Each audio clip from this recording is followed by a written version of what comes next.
मत कर्म कृत मत परम मद भक्ताः संवर्जिताः निर्वैरः सर्वभूतेषु यः स मामिति पांडवः। भगवान श्री कृष्ण कहते हैं कि हे अर्जुन, जो व्यक्ति सकाम कर्मों तथा मनोधर्म के कलमश से मुक्त होकर मेरी शुद्ध भक्ति में तत्पर रहता है, जो मेरे लिए ही कर्म करता है, जो मुझे ही जीवन लक्ष्य समझता है और जो प्रत्येक जीव से मैत्री भाव रखता है, वह निश्चय ही मुझे प्राप्त करता है। तात्पर्य जानेंगे। जो कोई चिन्मय व्योम के कृष्ण लोक में परम पुरुष को प्राप्त करके भगवान कृष्ण से घनिष्ठ संबंध स्थापित करना चाहता है, उसे स्वयं भगवान द्वारा बताए गए इस मंत्र को ग्रहण करना होगा। अतः यह श्लोक भगवत गीता का सार माना जाता है। भगवत गीता एक ऐसा ग्रंथ है जो उन बद्ध जीवों की ओर लक्षित है जो इस भौतिक संसार में प्रकृति पर प्रभुत्व जताने में लगे हुए हैं और वास्तविक आध्यात्मिक जीवन के बारे में नहीं जानते हैं। भगवत गीता का उद्देश्य यह दिखाना है कि मनुष्य किस प्रकार अपने आध्यात्मिक अस्तित्व को तथा भगवान के साथ अपने संबंध को समझ सकता है तथा उसे यह शिक्षा देना है कि वह भगवत धाम को कैसे पहुंच सकता है। यह श्लोक उस विधि को स्पष्ट रूप से बताता है जिससे मनुष्य अपने आध्यात्मिक कार्य में अर्थात भक्ति में सफलता प्राप्त कर सकता है। भक्ति रसामृत सिंधु में कहा गया है, अनासक्तस्य विषयान् यथा अहम उपयुज्यतः निर्बन्धः कृष्ण संबंधे युक्तं वैराग्य अच्युते। ऐसा कोई कार्य न करे जो कृष्ण से संबंधित न हो, यह कृष्ण कर्म कहलाता है। कोई भले ही कितने कर्म क्यों न करे, किंतु उसे उनके फल के प्रति आसक्ति नहीं होनी चाहिए। यह फल तो कृष्ण को ही अर्पित किया जाना चाहिए। उदाहरणार्थ, यदि कोई व्यापार में व्यस्त है तो उसे इस व्यापार को कृष्ण भावनामृत में परिणत करने के लिए कृष्ण को अर्पित करना होगा। यदि कृष्ण व्यापार के स्वामी हैं तो इसका लाभ भी उन्हें ही मिलना चाहिए। यदि किसी व्यापारी के पास करोड़ों रुपए की संपत्ति हो और यदि वह इसे कृष्ण को अर्पित करना चाहे तो वह ऐसा कर सकता है। यही कृष्ण कर्म है। अपनी इंद्रिय तृप्ति के लिए विशाल भवन ने बनवाकर वह कृष्ण के लिए सुंदर मंदिर बनवा सकता है। कृष्ण का अर्चा विग्रह स्थापित कर सकता है और भक्ति के प्रामाणिक ग्रंथों में वर्णित अर्चा विग्रह की सेवा का प्रबंध करा सकता है। यह सब कृष्ण कर्म है। मनुष्य को अपने कर्म फल में लिप्त नहीं होना चाहिए, अपितु इसे कृष्ण को अर्पित करके बची हुई वस्तु को केवल प्रसाद रूप में ग्रहण करना चाहिए। यदि कोई कृष्ण के लिए विशाल भवन बनवा देता है और उसमें कृष्ण का अर्चा विग्रह स्थापित कराता है तो उसमें उसे रहने की मनाही नहीं रहती, लेकिन कृष्ण को ही इस भवन का स्वामी मानना चाहिए। यही कृष्ण भावनामृत है। किंतु यदि कोई कृष्ण के लिए मंदिर नहीं बनवा सकता तो वह कृष्ण मंदिर की सफाई में तो लग सकता है। यह भी कृष्ण कर्म है। वह बगीचे की देखभाल कर सकता है। जिसके पास थोड़ी सी भी भूमि है, जैसा कि भारत के निर्धन से निर्धन व्यक्ति के पास भी होती है, तो वह उसका उपयोग कृष्ण के लिए फूल उगाने के लिए कर सकता है। वह तुलसी के वृक्ष उगा सकता है, क्योंकि तुलसी दल अत्यंत महत्वपूर्ण है और भगवत गीता में कृष्ण ने उनको आवश्यक बताया है। पत्रम पुष्पम फलम तोयम। कृष्ण चाहते हैं कि लोग उन्हें पत्र, पुष्प, फूल या थोड़ा जल भेंट करें, और इस प्रकार की भेंट से वे प्रसन्न रहते हैं।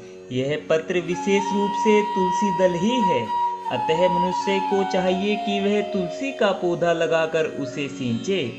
इस तरह गरीब से गरीब व्यक्ति भी अपने को कृष्ण सेवा में लगा सकता है। ये कतिपय उदाहरण हैं जिस तरह कृष्ण कर्म में लगाया जा सकता है।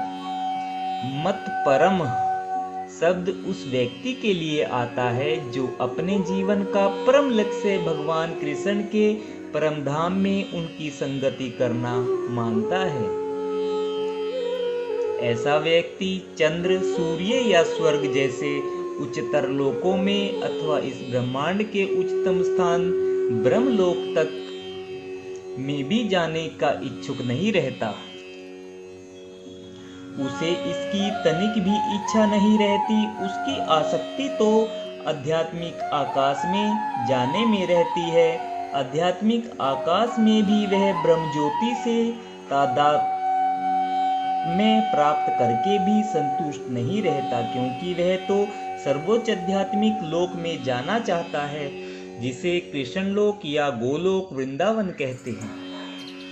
उसे उस लोक का पूरा ज्ञान रहता है, अतः वह अन्य किसी लोक को नहीं चाहता।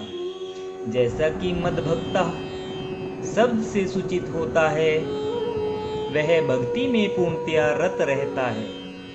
विशेष रूप से वह श्रवण, कीर्तन, स्मरण, पाद सेवन, अर्चन, वंदन, दास्य, संख्य और आत्मनिवेदन भक्ति के इन 9 साधनों में लगा रहता है। मनुष्य चाहे तो इन 9 साधनों में रत रह सकता है, अथवा 8 में, 7 में, नहीं तो कम से कम 1 में तो रत रह सकता है। तब वह निश्चित रूप से कृतार्थ हो जाएगा। संग वर्जिता शब्द भी महत्वपूर्ण है। मनुष्य को चाहिए कि ऐसे लोगों से संबंध तोड़ ले जो कृष्ण के विरोधी हैं। न केवल नास्तिक लोग कृष्ण के विरोधी रहते हैं, अपितु वे भी हैं जो सकाम कर्मों तथा मनोधर्म के प्रति आसक्त रहते हैं। अतः भक्ति रसामृत सिंधु में शुद्ध भक्ति का वर्णन इस प्रकार हुआ है। अन्य अभिलाषिता शून्यम ज्ञान कर्माधनाव्रतम आनुकूल्येन कृष्ण अनुशीलनम भक्तिरुत्तमा। इस श्लोक में श्रील रूप गोस्वामी स्पष्ट कहते हैं कि यदि कोई अनन्य भक्ति करना चाहता है तो उसे समस्त प्रकार के भौतिक कलमश से मुक्त होना चाहिए।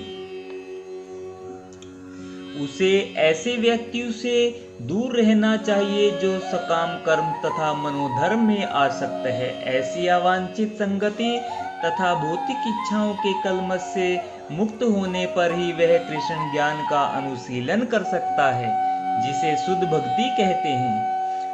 आनुकूल्यस्य संकल्पः प्रतिकूल्यस्य वर्जनम। हरि भक्ति विलास मनुष्य को चाहिए कि अनुकूल भाव से कृष्ण के विषय में सोचे और उन्हीं के लिए कर्म करे, प्रतिकूल भाव से नहीं।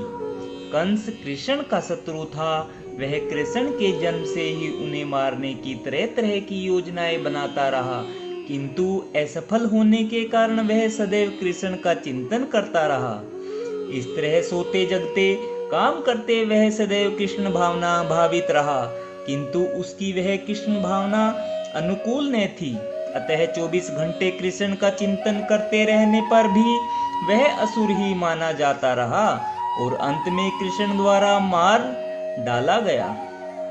निस्संदेह कृष्ण द्वारा वध किए गए व्यक्ति को तुरंत मोक्ष मिल जाता है, किंतु शुद्ध भक्त का उद्देश्य यह नहीं है।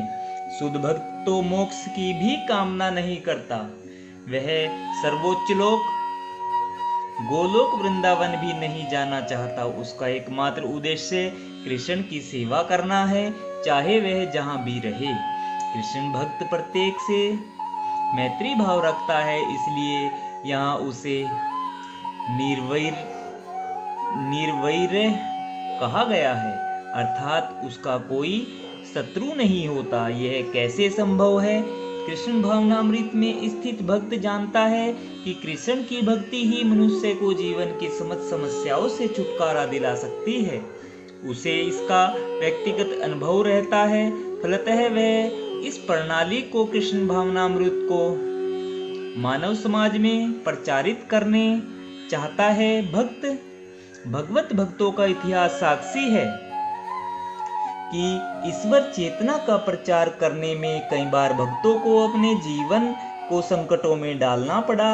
सबसे उपयुक्त उदाहरण जीसस क्राइस्ट का है।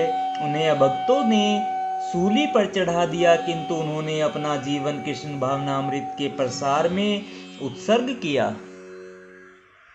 निस्संदेह यह कहना कि वे मारे गए ठीक नहीं है। इसी प्रकार भारत में भी अनेक उदाहरण हैं। यथा प्रहलाद महाराज तथा ठाकुर हरिदास। ऐसा संकट उन्होंने क्यों उठाया? क्योंकि वे कृष्ण भावनामृत का प्रसार करना चाहते थे और यह कठिन कार्य है। कृष्ण भावना भावित व्यक्ति जानता है कि मनुष्य कृष्ण के साथ अपने संबंध को भूलने के कारण ही कष्ट भोग रहा है। अतः मानव समाज की सबसे बड़ी सेवा होगी कि अपने पड़ोसी को समस्त भौतिक समस्याओं से उबारा जाए। इस प्रकार शुद्ध भक्त भगवान की सेवा में लगा रहता है, तभी तो हम समझ सकते हैं कि कृष्ण उन लोगों पर कितने कृपालु हैं जो उनकी सेवा में लगे रहकर उनके लिए सभी प्रकार के कष्ट सहते हैं। अतः यह निश्चित है कि ऐसे लोग इस शरीर को छोड़ने के बाद परम धाम को प्राप्त होते हैं। सारांश यह है कि कृष्ण ने अपने क्षणभंगुर विश्व रूप के साथ साथ काल रूप को, जो सब कुछ भक्षण करने वाला है, और यहाँ तक कि चतुर्भुज विष्णु रूप को भी दिखलाया। इस तरह कृष्ण इन समस्त स्वरूपों के उद्गम हैं। ऐसा नहीं है कि वे आदि विश्व रूप या विष्णु की ही अभिव्यक्ति है, वे समस्त रूपों के उद्गम हैं। विष्णु तो हजारों लाखों हैं, लेकिन भक्त के लिए कृष्ण का कोई अन्य रूप उतना महत्वपूर्ण नहीं जितना कि मूल दो भुजी श्याम सुंदर रूप ब्रह्म संहिता में कहा गया है कि जो प्रेम या भक्ति भाव से कृष्ण के श्याम सुंदर रूप के प्रति आसक्त है, वे सदैव उन्हें अपने हृदय में देख सकते हैं और कुछ भी नहीं देख सकते। अतः मनुष्य को समझ लेना चाहिए कि इस 11वें अध्याय का तात्पर्य यही है कि कृष्ण का रूप ही सर्वोपरि है एवं परम सार है। इस प्रकार श्रीमद् भगवत गीता के 11वें अध्याय विराट रूप का भक्ति वेदांत तात्पर्य पूर्ण हुआ। राधे राधे भक्तजनों, राधे राधे, जय श्री कृष्णा। आज हमने श्रीमद् भगवत गीता के अध्याय 11 के श्लोक नंबर 55 का आनंद लिया है। कल हम अध्याय 12 के पहले श्लोक का आनंद लेंगे। राधे राधे, जय श्री कृष्णा भक्तजनों।